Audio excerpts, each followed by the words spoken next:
জীবনে ভগবানকে পথপ্রদর্শক হিসেবে কিভাবে চলবেন। জীবনে আমরা সবাই চাই কেউ একজন আমাদের হাত ধরে পথ দেখাক, যে ভুলের সময় থামাবে আর অন্ধকারে আলো দেখাবে। কিন্তু সত্যি বলতে কি, এই পৃথিবীতে সবচেয়ে নির্ভরযোগ্য পথপ্রদর্শক হলেন ভগবান। প্রশ্ন হলো কিভাবে তাকে পথপ্রদর্শক হিসেবে মেনে নিয়ে চলব। জীবনে ভগবানের পথে চলা মানে এই নয় যে আর কোনো কষ্ট আসবে না, বরং ভগবানের পথ মানে কষ্টের মধ্যেও দিশা পাওয়া।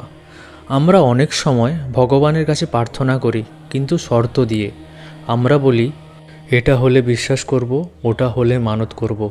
কিন্তু ভগবানের পথ ধরতে হলে প্রথমে শিখতে হবে নিঃশর্ত বিশ্বাস। যখন সব কিছু ঠিক থাকে আমরা নিজেদের কৃতিত্ব দিই, আর যখন সব ভেঙে পড়ে তখন ভগবানকে প্রশ্ন করি।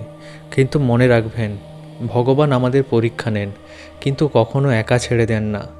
জীবনে ভগবানকে পথপ্রদর্শক করতে হলে সবচেয়ে আগে ছাড়তে হবে অহংকার, কারণ যেখানে আমি বড় সেখানে ভগবানের জায়গা ছোট হয়ে যায়। প্রতিদিন সকালে একটিবার শুধু বলুন, হে প্রভু, আমি জানি না কোন পথটা সঠিক, কিন্তু তুমি জানো, তাই সেই পথেই চালাও। এই ছোট্ট প্রার্থনাই জীবনের দিক বদলে দিতে পারে। ভগবানের পথ মানে অন্যায়ের সঙ্গে আপোষ না করা, কারণ শর্টকাট পথ সহজ মনে হলেও শেষে শূন্যতা দেয়। ভগবানের পথে হাঁটলে সময় লাগতে পারে, কিন্তু শান্তি নিশ্চিত।